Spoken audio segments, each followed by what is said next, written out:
Hi, welcome back to Open Hand Farm. I have been working on a month-long project to show you. So you're going to see snippets from different days and different times that I'm working on this. I wanted to show you how to grow food in a straw bale. Now come along and let's learn how to do this.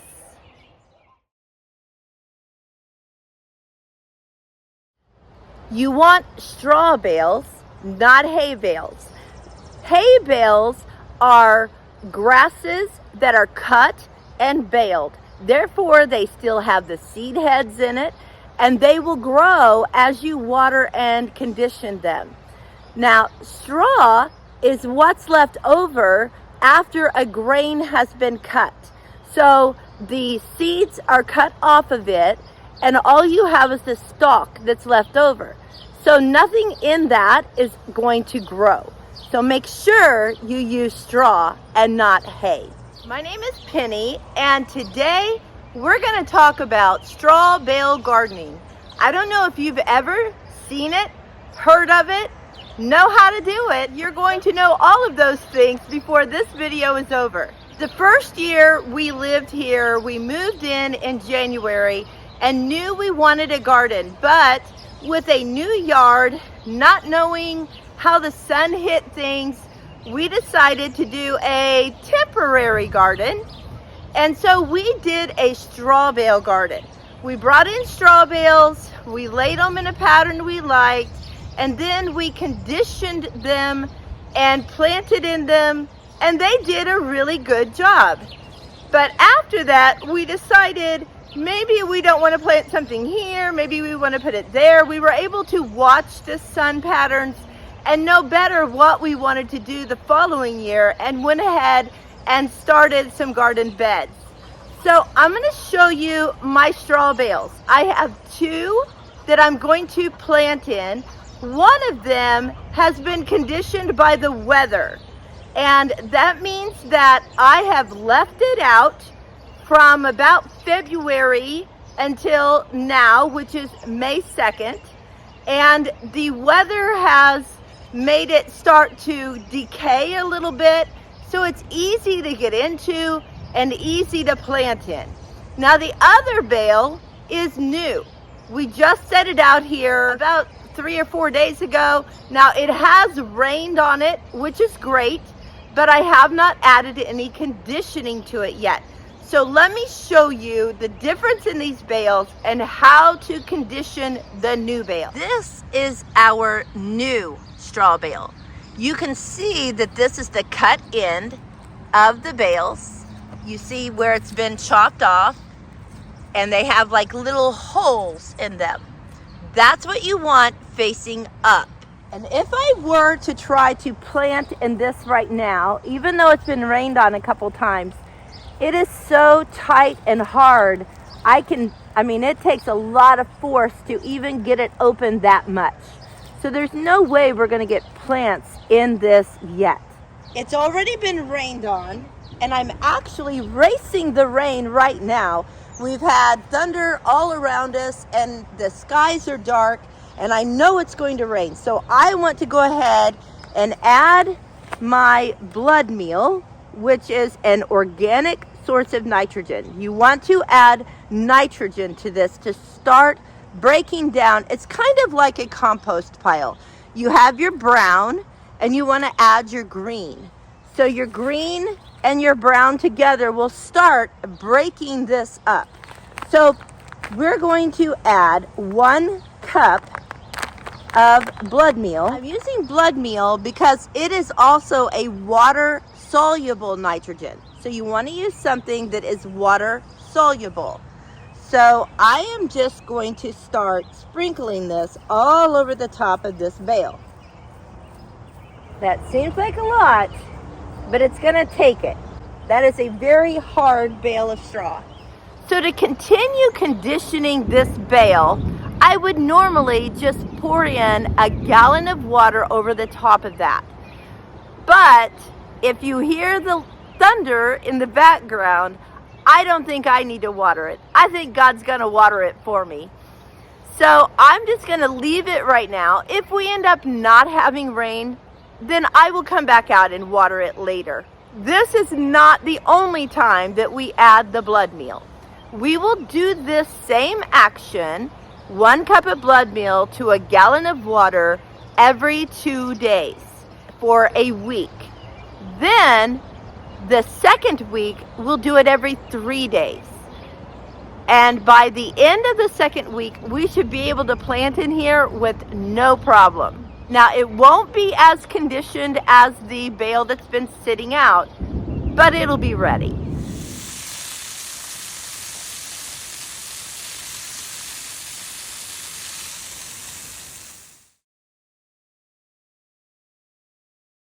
Good morning. The time has finally come to plant in the straw bales.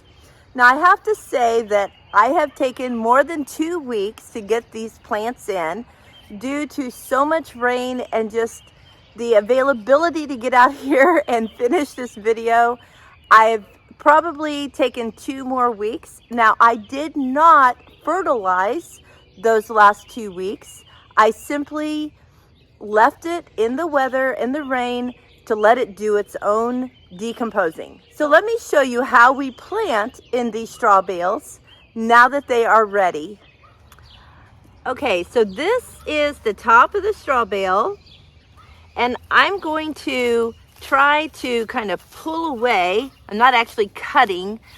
I'm just kind of pulling away some of this in the top, leaving an edge. I have a bucket here that I can put this in so that I'm not just throwing it down and it can go to the compost. So basically we're just making a little pot so that we can put some soil in here. Now you can plant directly into the straw bale, but I like to give it just a little extra oomph. I'm going to add some compost to this. I just bought a bag online. I mixed it with my potting soil for my seedlings and it worked really well. So I decided I'm gonna put a little bit in the top of this to give a better seeding for the plants. This one's pulling apart really easily, as you can tell. I don't know what the other one will do. This bale, let me remind you again, has been sitting out since February, and the weather definitely started the decomposing process, so it's pulling apart really easily. All right, I'm gonna call that good. And as you can see, it's not real deep. Go a little bit deeper right in here. So now I'm just going to take some of this compost and sit it in here.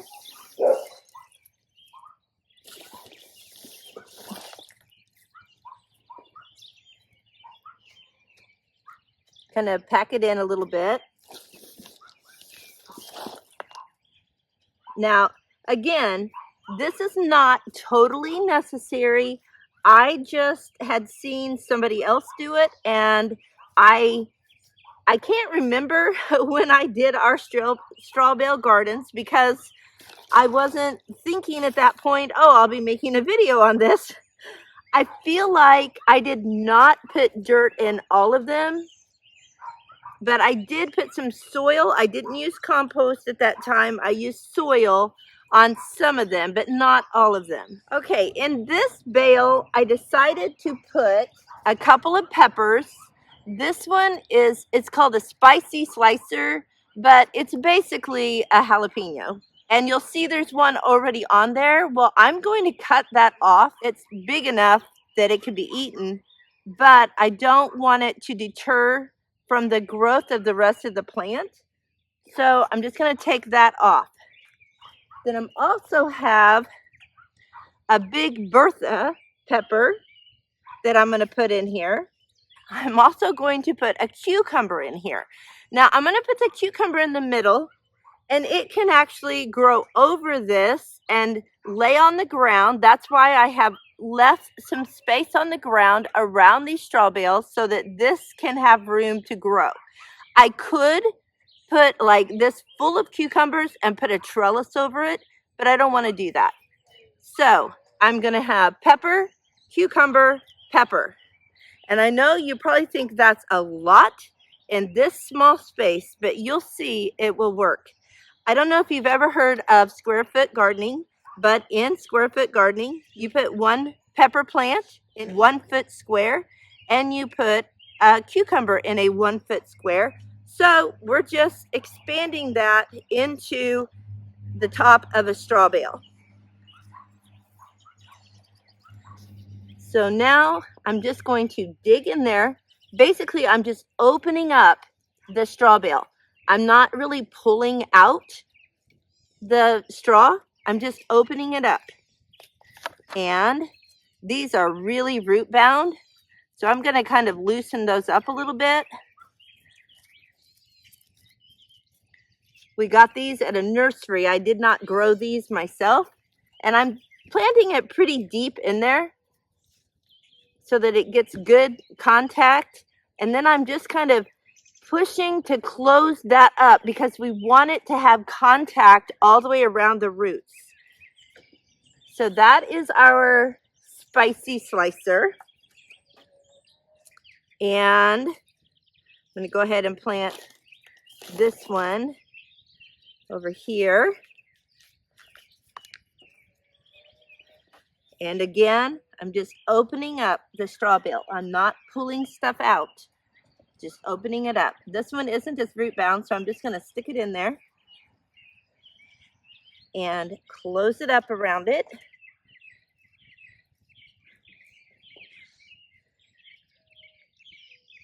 And then we'll do our cucumber here in the middle.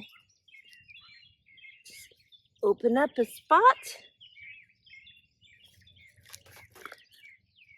And put it down in there.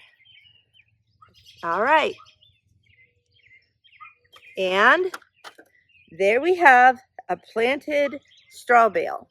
Now we're going to move over to the other one that we have only been conditioning for about a month and see what it's like. Okay, this is definitely a tougher straw. That straw, like the actual straw itself, was very soft and pliable. So I am cutting through this one. Like I said, we don't need to go very deep. And honestly, you don't even have to do this again. You could just pry open and put plants in it. Okay. Let's see what happens when we try to pull this out. I think if I can get one spot started, we'll be okay. And I will tell you that I took the straw from the other bale over to my food forest and I put it around some plants, and that will help keep those nice and moist between waterings. Okay, I'm going to use my trowel here because as you can tell, it's just not coming up like the other one. Now that doesn't mean this is bad.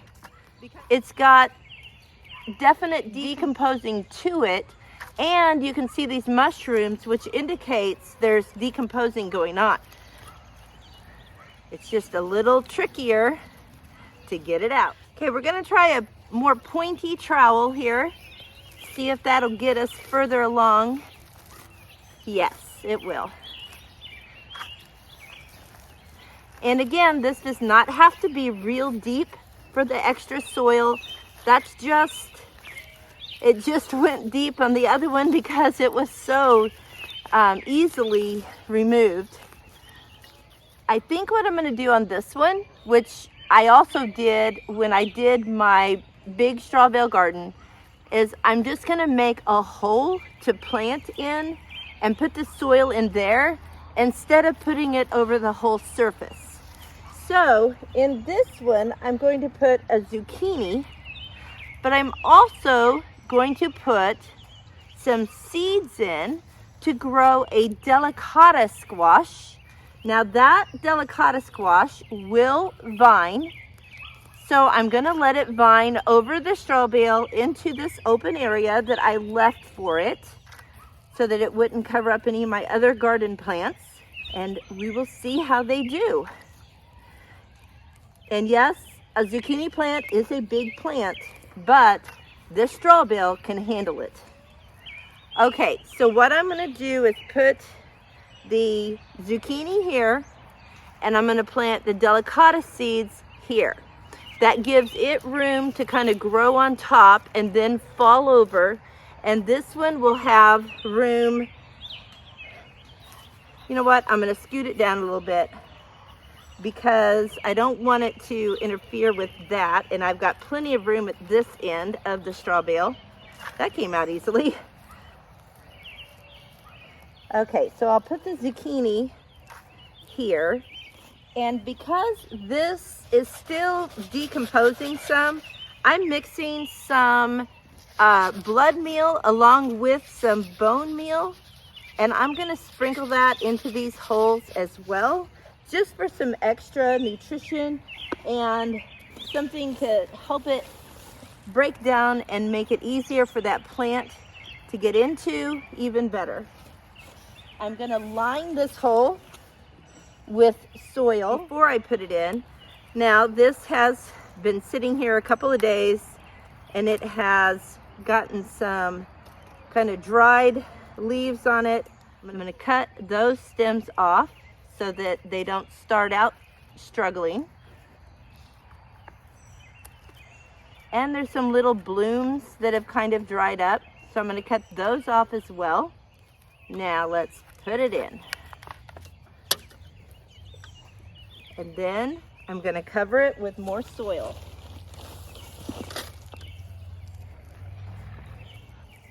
To pack it in there.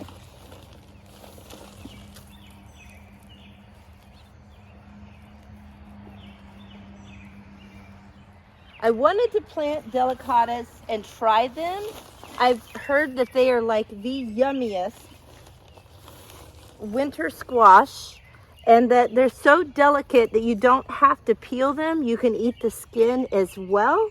And I am actually going to plant 3 seeds in here, just so that I make sure that I have at least one that germinates. And they need to go an inch down. And there we go. So there are my straw bales all planted. And I wanted to tell you something else I did to these. I don't know if it's gonna work, but I did. On the sides, I inserted some blue oyster mushrooms, and I'm hoping that that will grow on the sides of the straw bales to give me even more food from such a small space. I was going to show you when I said they will climb over into this area. You can see I have peppers planted here, but I have this big area all unplanted with mulch on it so that my delicatas can overflow into it, as well as my cucumbers, and that way they have a space to be without infringing on my other garden plants. Thanks so much for coming along today, or I guess I should say thanks for coming along over this month. I hope that if you are limited on your space for gardening, or like we were and just didn't know where we wanted to put our garden bed when we first got here, this was a great option for a temporary yet very good gardening raised bed in a straw bale. Be sure to come back and visit to see my garden tours throughout the summer so that you can see how these straw bales are doing. If you're new here, thanks so much for coming along, and I hope that I have been able to help you in some way. If you haven't subscribed, please consider doing so. That would really help my channel, as well as a thumbs up, and as always, please share. I love teaching and sharing our life with you guys. And until the next time I see you, blessings on you and yours.